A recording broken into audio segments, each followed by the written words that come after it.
चलिए, बड़ी खबर है। ओबीसी आरक्षण पर मुख्यमंत्री अशोक गहलोत ने एक बार फिर बयान दिया है। उन्होंने कहा कि ओबीसी आरक्षण विसंगति जो मामला है उसे एग्जामिन करवाया है। उन्होंने कहा कि 16 राज्यों और केंद्र में जो फॉर्मूला है वो राजस्थान में भी लागू होगा। ये सारी समस्या पिछली सरकार के समय पैदा हुई थी, यानी इस समस्या का ठीकरा सीएम अशोक गहलोत ने बीजेपी शासनकाल पर फोड़ा।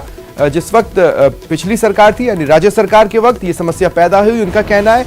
और उन्होंने कहा कि इसे जाटों और राजपूतों का मुद्दा नहीं बनाएं, हम कैबिनेट की बैठक में इस पर चर्चा करेंगे। ये कुछ लोग भ्रम फैला रहे हैं, वो भ्रम नहीं फैलाना चाहिए, क्योंकि उनकी मांग को हमने एग्जामिन करवाया है। उस मांग में दम भी है। हमने पूर्व सैनिकों के अधिकारियों से बातचीत भी करी है, उनको हम विश्वास में ले रहे हैं, क्योंकि उनको भी नुकसान नहीं होना चाहिए। वो तो देश के लिए उन्होंने सब कुछ न्यौछावर किया है, अपनी जान की बाजी लगा के सेना में भर्ती हुए हैं। उनके इंटरेस्ट भी पूरे वाच होंगे, दोनों पक्षों के साथ में पूरा न्याय होगा। मैं अपील करना चाहूँगा, इतना सेंसिटिव मामला ये है, मैं तमाम पक्षों से भी अपील करूँगा, तमाम जो समर्थन में हैं, चाहे वो किसी पक्ष में हो, उनसे अपील करना चाहूँगा। मेरी मार्मिक अपील उनसे भी है कि राज्य के हित में और ओबीसी के नौजवानों के हित में और पूर्व सैनिकों के हित के अंदर प्लीज आप इस मुद्दे को इस प्रकार नहीं बनाएं कि जातिगत मुद्दा बन जाए। तो न केवल ओबीसी आरक्षण पर सरकार क्या सोच रही है, उस स्थिति को सीएम अशोक गहलोत ने साफ किया, बल्कि ये भी एक तरह से अपील जारी की कि भ्रम और जो समस्याओं को लेकर बातें कही जा रही है, अफवाह है, उन पर ध्यान न दे। हम इस पर वर्क कर रहे हैं, कैबिनेट की बैठक में भी इस पर बातचीत होगी। सहयोगी सचिन मेरे साथ फोन लाइन पर हैं। सचिन, वो किस फॉर्मूले की बात कर रहे हैं जो कि लागू हो सकता है, जिसके वो संकेत दे रहे हैं? देखिए, फॉर्मूला जो लागू होना है, अगर बात करें मुख्यमंत्री के संकेतों की, या ओबीसी आरक्षण संघर्ष समिति जिस चीज की मांग कर रही है, वो ये कह रही है कि 2017 अप्रैल 2017 से पहले की जो स्थिति थी उसको लागू कर दिया जाए। अब क्योंकि सरकार के सामने दुविधा ये है कि अगर उस फॉर्मूले को लागू करते हैं तो जो पूर्व सैनिक हैं उनका भी एक अपना विरोध इस मामले को लेकर खड़ा है।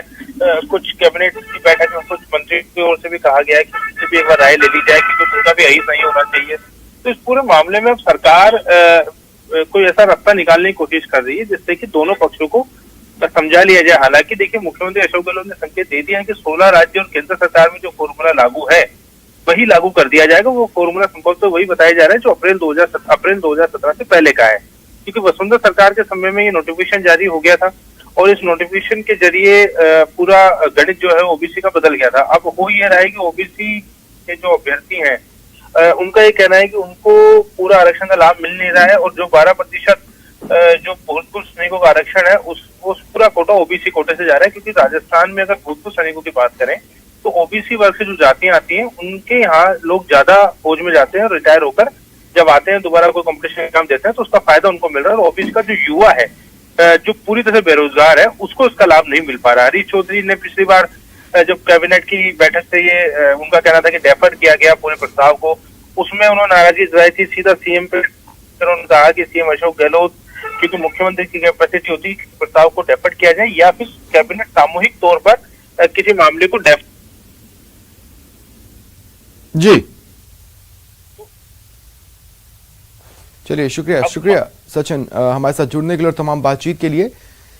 देखिए, ओवरऑल जो मीडिया से बातचीत में मुख्यमंत्री अशोक गहलोत ने कहा है उससे जुड़ी 5 बड़ी बातें आपको बता देते हैं।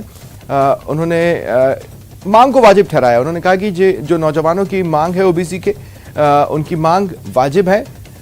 साथ ही उन्होंने इस वक्त जो स्थितियां बनी हुई हैं उसका ठीकरा पिछली बीजेपी सरकार पर फोड़ा, और साथ ही कहा कि नौजवानों और पूर्व सैनिकों के हितों पर भी बातचीत की जरूरत है, जो कि हम कर रहे हैं। अन्याय किसी के साथ नहीं होना चाहिए। साथ ही उन्होंने यह आश्वस्त किया कि सरकार निर्णय करेगी, सबके पक्ष में करेगी। ये कुछ लोग भ्रम फैला रहे हैं, वो भ्रम नहीं फैलाना चाहिए, क्योंकि उनकी मांग को हमने एग्जामिन करवाया है। उस मांग में दम भी है। हमने पूर्व सैनिकों के अधिकारियों से बातचीत भी करी है, उनको हम विश्वास में ले रहे हैं, क्योंकि उनको भी नुकसान नहीं होना चाहिए। वो तो देश के लिए उन्होंने सब कुछ न्यौछावर किया है, अपनी जान की बाजी लगा के सेना में भर्ती हुए हैं। उनके इंटरव्यू पूरे वाच होंगे, दोनों पक्षों के साथ में पूरा न्याय होगा।